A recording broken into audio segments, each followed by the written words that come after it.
মাঠে নামার আগেই বাংলাদেশকে হারানোর হুমকি দিয়ে রাখলেন নেপালের অধিনায়ক। আগামীকাল টি-20 বিশ্বকাপের গ্রুপ পর্বে নিজেদের শেষ ম্যাচে মাঠে নামছে বাংলাদেশ। সেখানে টাইগারদের প্রতিপক্ষ নেপাল। নেপালের বিপক্ষে আগামীকাল 17 জুন বাংলাদেশ সময় ভোর 5টা 30 মিনিটে মাঠে নামতে চলেছে বাংলাদেশ। দুই ম্যাচ জিতে সুপার 8-এ এক পা দিয়ে রাখলেও এই ম্যাচটি গুরুত্বপূর্ণ বাংলাদেশের জন্য।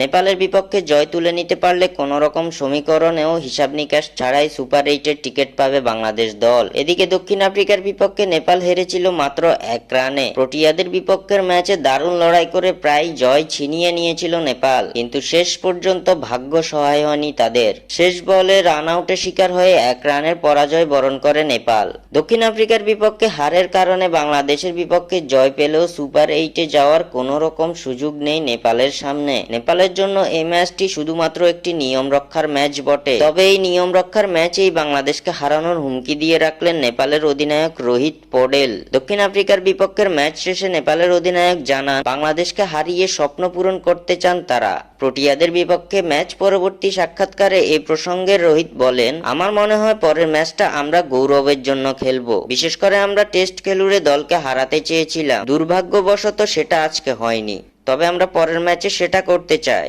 যে আত্মবিশ্বাস পেয়েছি সেটা ধরে রাখতে চাই। এভাবেই বাংলাদেশকে হারাবেন বলে হুমকি দিয়ে রাখলেন নেপালের অধিনায়ক রোহিত পৌডেল।